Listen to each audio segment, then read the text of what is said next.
Assalamualaikum warahmatullahi wabarakatuh. Alhamdulillahirabbil alamin. Wassalatu wassalamu ala asrofil anbiya'i wal mursalin sayyidina wa maulana Muhammadin wa ala alihi wa sahbihi ajma'in. Asyhadu an la ilaha illallah wahdahu la syarikalah wa asyhadu anna Muhammadan abduhu wa rasuluh. Bapak-bapak, ibu-ibu jamaah Masjidul Iman yang dirahmati Allah Subhanahu wa taala, marilah kita panjatkan puja dan puji syukur kehadirat Allah Azza wa Jalla atas segala limpahan rahmat, taufik serta hidayahnya sehingga kita masih dapat dipertemukan dengan bulan suci Ramadan tahun ini dalam keadaan sehat walafiat. Sebelum kita melaksanakan rangkaian sholat tarawih berjamaah, ada beberapa informasi yang perlu kami sampaikan sebagai berikut. Penceramah pada malam ini sekaligus yang bertindak selaku imam tarawih adalah Ustaz Suhendra SH. Saldo awal infak Ramadan sebesar Rp20.821.400. Penerimaan infak Ramadan tanggal 26 Ramadan dari kotak amal masjid sebesar Rp266.000, dari QRIS Rp260.000, total penerimaan Rp516.000. Jadi saldo akhir infak Ramadan sebesar Rp21.347.400. Kami mengajak jamaah sekalian untuk senantiasa meninggikan derajat saum kita, yaitu salah satunya dengan berinfak. Dan kami atas nama panitia dan pengurus mengucapkan jazakallahu khairan kasiro. Demikian informasi ini kami sampaikan. Atas segala perhatian jamaah kami mengucapkan terima kasih. Wassalamualaikum warahmatullahi wabarakatuh.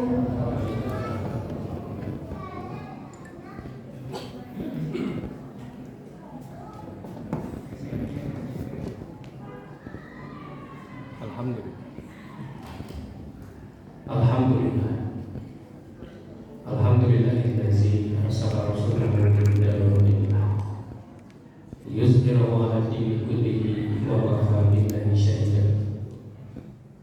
Asyhadu an la ilaha illallah wahdahu la syarika lahu wa asyhadu anna Muhammadan abduhu wa rasuluhu amma ba'du. Allah ta'ala fi Qur'anil Karim, a'udzu billahi minasyaitonir rajim. Fama bakat alaihi musallatu wa ratu wa makanu murjali. Puji serta syukur tidak bosan-bosannya kita panjatkan kehadirat Allah yang maha gagah di atas segala gagahannya, yang maha perkasa di atas segala keperkasaannya, yang maha mulia di atas segala kemuliaannya. Karena sampai saat ini kita masih diberikan kesehatan, umur panjang oleh Allah Subhanahu wa taala, yang mana sehat umur adalah merupakan modal dasar bagi kita. Kita isi dengan iman dan amal soleh. Dengan amal soleh itu kita bisa menghapus dosa-dosa kita, dan dengan dihapusnya dosa-dosa kita, kita bisa menyelamatkan diri kita dari siksa kita. Dan di antara amal soleh yang bisa menghapus dosa-dosa kita, setelah seharian kita melaksanakan saum, kemudian kita mengumpulkan masjid dengan sholat berjamaah di masjid dan tolakul itu di masjid, mendengarkan kultum tidak lama ya.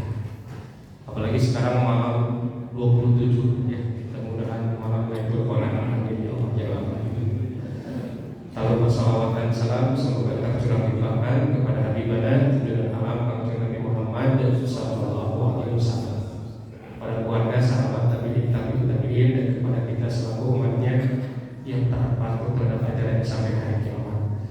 Hadirin ibu bapak yang Allah muliakan, rahmat sedaya Bapak Ibu, alhamdulillah, manusia berdasarkan ketaatannya kepada Allah secara garis besar itu dibagi dua. Ada yang mukmin, ada yang kafir, ada yang suka ibadah, ada yang tidak suka ibadah. Lalu yang menyebabkan manusia itu kafir kepada Allah, berdegung ke Allah, wangkalan ke Allah, pedang ke Allah, di antaranya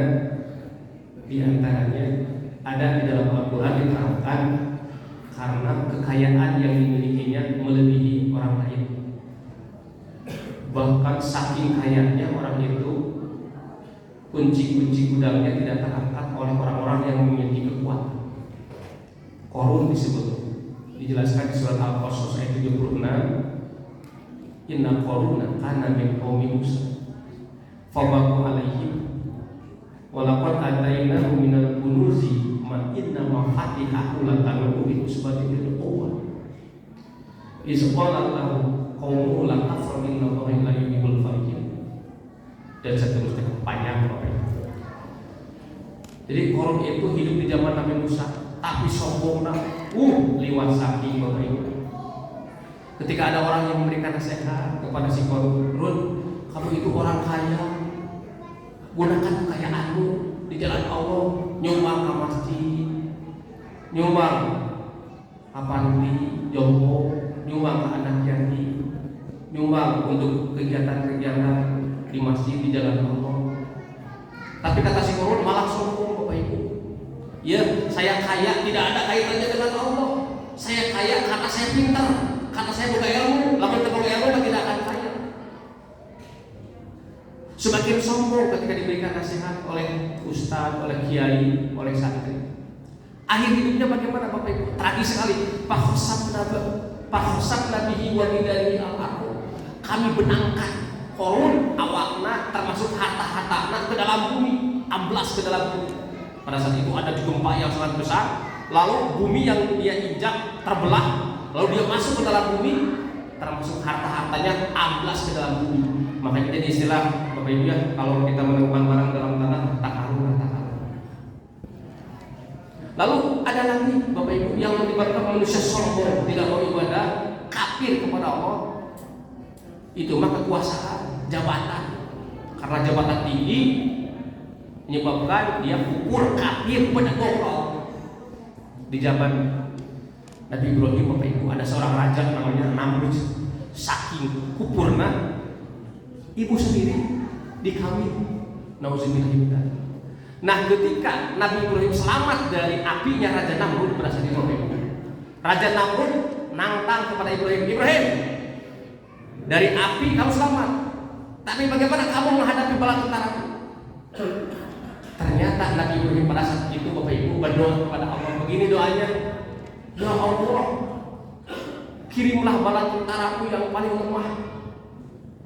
Seketika itu juga Bapak Ibu muncullah jutaan nyamuk yang sangat banyak. Kemudian nyamuk-nyamuk tersebut menggigit bala tentara Raja Namrud. Semuanya mati bergelimpangan Bapak Ibu. Habis darahnya lantaran disedot kulitnya Bapak Ibu. Termasuk si Raja Namrud dikejar-kejar oleh nyamuk. Dia masuk ke dalam istana. Dalam istana ada ruangan, dia kunci. Masuk lagi ada ruangan, kunci lagi. Masuk lagi ada kunci. Di bulan Bapak Ibu, Raja Namrud berdiam diri di satu ruangan. Lantaran lama deui begitunya, kesal yang keluar mencari menyaksikan. Yang keluar pada saat itu apa yang terjadi? Nyamuk ternyata menunggu Bapak Ibu, raja nyamuk. Kemudian ketika si Raja Namrud keluar, si nyamuk itu ngadodoh masuk ke telinga Raja Namrud, kemudian menggigit otaknya Raja Namrud. Itu Raja Namrud bahkan sakit Bapak Ibu, kepalanya dibanding-bandingkan ke istana, ke tembok istana, beledak. Kemudian dipanggil dokter pribadinya, dokter, obatin saya kena kuat sakit.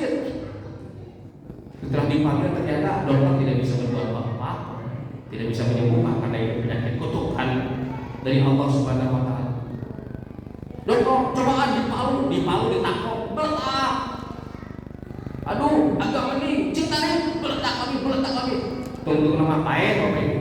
Si Raja Namrud tahu sebenarnya. Raja paen tak beringin. Hati beriman yang dimuliakan oleh Allah Subhanahu Wa Taala.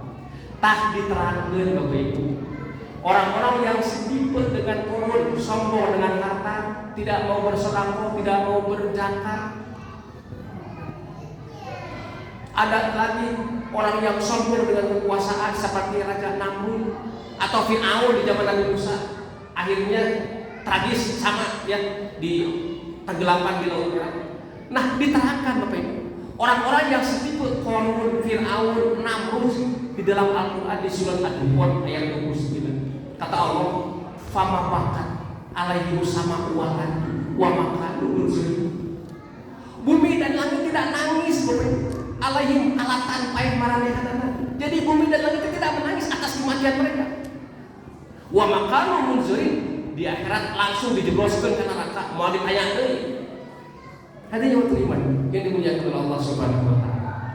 Imam At-Tirmizi dalam hadisnya, dalam menafsirkan ayat tadi, beliau menyodorkan sebuah hadis sabda Rasulullah, "Ma min mu'minin illa walahu baban." Tidak ada seorang mukmin pun kecuali di langit memiliki dua pintu. Yang pertama pintu tempat turun rezekinya, nomor dua pintu tempat naik amal solehnya. Faida mata, apabila orang mukmin meninggal, bahaya alaihi eta panto, dua panto teh ceuri, sedih, nangis. Fazalika qaulullah azza wa jalla, itulah tafsiran ayat fama bakat alaihi sama wal ardu wa makana munzir. Hadirin beriman yang dimuliakan Allah Subhanahu wa taala. Dalam tafsir Ibnu Katsir, salah seorang pemuda datang kepada Imam Ibnu Abbas. Ibnu Abbas itu sahabat ahli tafsir. Ya Ibnu Abbas, wa Imam Ibnu Abbas, afara'aita qaulullah azza wa jalla fama bakat alaihi sama wal ardu wa makana munzir. Hal tafsir sama wal ardu al-ahad.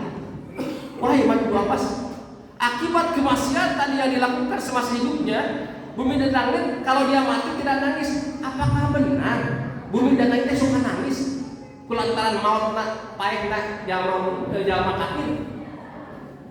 Saur Imam Ibnu Abbas, nya benar. Iya betul. Tidak ada seorang pun di antara kalian kecuali di langit memiliki dua pintu. Pintu tempat turun rezekinya, nomor dua pintu tempat naik amal solehnya. Apabila meninggal, dua pintu tersebut menangis. Beda dengan orang-orang yang setipe dengan Qarun, Fir'aun, Raja Namrud, Haman, Ubay bin Khalaf, tokoh-tokoh kafir. Ketika mereka mati, sebab tidak ada bekas amal soleh yang dilakukan semasa hidupnya, tidak pernah sholat, tidak pernah zakat, tidak pernah ngaji, tidak pernah berbakti kepada orang tua, tidak pernah melaksanakan kebaikan-kebaikan. Apabila mereka mati, bumi dan langit tidak nangis. Hadirin beriman yang dimuliakan oleh Allah Subhanahu wa taala. Oleh karena itu, pantas Rasulullah, Bapak Ibu, kalau beliau sudah melaksanakan sholat wajib, mau melaksanakan sholat sunnah, beliau itu suka bergeser tempat, Bapak Ibu, baik ke depan, ke belakang, samping kanan, terus samping kiri. Itu tujuannya apa? Kembali kepada ayat yang tadi. Karena setiap tempat yang kita gunakan untuk ibadah kepada Allah, untuk sholat, untuk ngaji, maka tempat tersebut akan menjadi saksi di hadapan Allah, akan menangisi di saat kematian kita. Makanya Rasulullah bersabda, ayat jizu ahadukum, apakah kamu tidak kuat kalau kamu sudah melaksanakan sholat wajib, mau melaksanakan sholat sunnah, ayat takut dama ngisek hari ke depan, ayat takut atau ke belakang, ayat yang ini atau ke samping kanan, ayat simari atau ke samping kiri. Nah, eta Bapak Ibu, hari wajib mah sunat hukumnya. Kalau udah sholat wajib, mau melaksanakan sholat bergeser tempat. Makanya dalam hadis yang lain, ayat Rasulullah SAW melarang dalam sholat 3 perkara. 1. Nubil gurobi, sujud seperti burung gagak kematuk pangke, rusuh teguh, koroncong, yuk pesan maca amal subhana rabbiyal a'la, yuk musuhnya cengkak, tidak ada kemandinan. Nomor 2, waktu Rasul sabuni, sujud seperti burung binatang buas. Apa maksudnya? Antara telapak tangan dengan sikut mengakal ke tempat sujud. Ini nggak boleh, dilarang. Harus diangkat sikut kita ketika sujud. Tidak boleh ngadakol kata orang Sunda. Yang ketiga, wa ayyuhina rajulu al-maqwa wa hiji jalma ngaususkeun tempat. Tidak mau pindah cimak blak we anger we dinya, salat wajib dinya, salat sunat dinya. Tapi kita dianjurkan oleh baginda Rasulullah bergeser baik ke depan, ke belakang, samping kanan, ke samping kiri. Tujuannya tentu saja semakin banyak tempat yang kita gunakan untuk ibadah, maka semakin banyak tempat yang akan menangisi di saat kematian kita. Bahkan tempat tersebut akan menjadi saksi di hadapan Allah Subhanahu wa taala. Ingat dalam surat Al-Zalzalah, yauma idzin tuhaddisu akhbaraha. Ingatlah pada hari kiamat itu bumi menceritakan kabar-kabarnya, berita-beritanya, termasuk kalau digunakan untuk ibadah, bumi tersebut hanya akan bersaksi. Ya Allah, tanggal sekian si Anu pernah sholat, saya saksikan. Tuh, para hadirin iman yang dimuliakan oleh Allah Subhanahu wa taala. Mudah-mudahan kita tidak termasuk orang-orang setipe dengan Qarun, Fir'aun, nepikeun ka manehna paraih teh bumi dan langit tidak nangis. Rabbana atina fid dunya hasanah wa fil akhirati hasanah wa qina azaban